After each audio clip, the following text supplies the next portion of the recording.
कभी सोचा है कि लोग सफलता की चोटी पर पहुंचकर भी नीचे कैसे गिर जाते हैं? आज हम इसी सवाल का जवाब ढूंढेंगे रायन हॉलिडे की किताब ईगो इज द एनिमी की मदद से। तो चलिए इसे समझते हैं। तो जरा कल्पना कीजिए एक ऐसे पल की जिसका इंतजार बहुत लंबे समय से था और फाइनली वो उपलब्धि मिल ही गई। हाँ, वही मंजिल जिसके लिए इतनी मेहनत की थी। सफलता, पहचान, तारीफें, सब कुछ मिल रहा है, एकदम परफेक्ट। और ठीक तभी बिल्कुल चुपके से, बिना किसी आवाज के, एक नया दुश्मन कमरे में आ जाता है। लेकिन पता है, ये कोई बाहर का दुश्मन नहीं है, ये तो अंदर से आता है। सफलता की परछाई में ही तो पलता है। तो चलिए शुरू करते हैं पार्ट 1 से, हमारा अनदेखा दुश्मन। यहां हम ये समझने की कोशिश करेंगे कि अहंकार और आत्मविश्वास, इन दोनों में आखिर फर्क क्या है। किताब हमें यही बताती है कि हमारा सबसे बड़ा दुश्मन अक्सर असफलता नहीं, बल्कि हमारा अपना ईगो होता है। देखिए, अहंकार और आत्मविश्वास में जमीन आसमान का अंतर है। अहंकार चिल्लाता है, मुझे देखो, लेकिन आत्मविश्वास वो बहुत शांत होता है। वो कहता है, मेरा काम खुद बोलेगा। सोचिए, एक वो आर्टिस्ट है जो हर जगह अपने काम की बड़ाई करता फिरता है, वो ईगो है। और एक वो आर्टिस्ट है जो चुपचाप अपने अगले मास्टरपीस पर काम कर रहा है, वो कॉन्फिडेंस है। और पता है, ये ही सबसे बड़ी ट्रेजेडी है। ज्यादातर लोग टैलेंट की कमी से नहीं हारते, वो हारते हैं क्योंकि उनका ईगो, उनका अहंकार उन्हें अंधा कर देता है। वो सीखना बंद कर देते हैं। तो सवाल ये है कि अहंकार हमारे अंदर घुसता कैसे है। चलिए चलते हैं पार्ट 2 में, चढ़ाई का खतरा। यहां हम उस जाल की बात करेंगे जिसमें हम सफलता मिलने से पहले ही फंस जाते हैं, और वो जाल है काम करने से ज्यादा बातें करने का। आपने ऐसे लोगों को देखा होगा जो अपने बड़े बड़े प्लान्स के बारे में इतनी बातें करते हैं मानो उन्होंने वो सब हासिल ही कर लिया हो।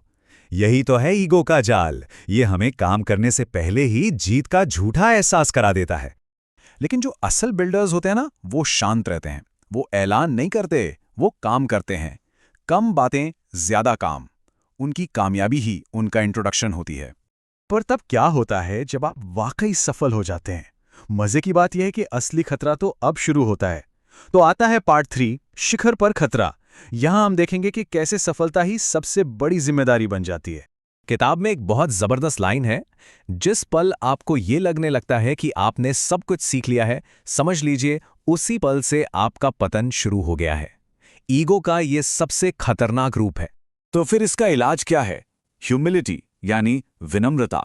और देखिए, विनम्रता का मतलब खुद को छोटा समझना बिल्कुल नहीं है। इसका मतलब है ये मानना कि सीखने को अभी बहुत कुछ बाकी है, हमेशा एक स्टूडेंट बने रहना।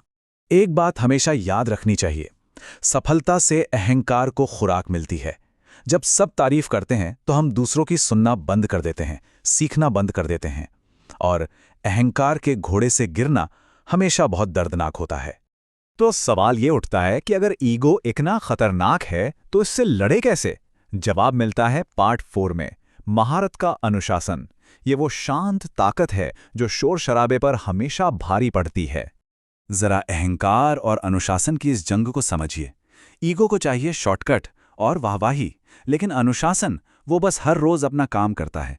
ईगो को कंट्रोल और तालियां पसंद हैं, पर अनुशासन चुपचाप काम करता है, भले ही कोई देख रहा हो या नहीं। तो बॉटम लाइन ये है कि जो लॉन्ग टर्म विनर्स होते हैं ना, वो सबसे ज्यादा शोर मचाने वाले नहीं होते, वो सबसे ज्यादा अनुशासित होते हैं। अच्छा, तो हमने अनुशासन की ताकत को समझ लिया, पर क्या इसका ये मतलब है कि हम एक दिन ईगो को पूरी तरह खत्म कर देंगे? शायद नहीं। और यही आता है हमारा आखिरी पार्ट, कभी न खत्म होने वाली लड़ाई। हमें यह समझना होगा कि ईगो को मैनेज करना ये जिंदगी भर का काम है। सोचिए, ईगो हमारे सफर में हर कदम पर साथ होता है। जब कामयाबी शुरू होती है तब ये सिर उठाता है, बीच रास्ते में ये और बड़ा हो जाता है, और सफलता के बाद इसे लगातार काबू में रखना पड़ता है। ये एक परछाई की तरह है जिस पर नजर रखनी ही होगी। तो आखिर में बात बस इतनी सी है कि असली जंग दुनिया से है ही नहीं, जंग तो अपने अंदर है। हमारा सबसे बड़ा दुश्मन और हमारा सबसे बड़ा साथी दोनों हमारे भीतर ही हैं। और आखिर में मैं आपको एक सोच के साथ छोड़ जाता हूं। जिस पल आपको लगता है कि आपने अहंकार पर काबू पा लिया है, हो सकता है ये आपका अहंकार ही हो जो आपसे ये कह रहा है, ये एक ना खत्म होने वाला चक्र है और बस इसके बारे में जागरूक रहना ही शायद असली जीत है। जय हो, जय हो, भारत माता की जय।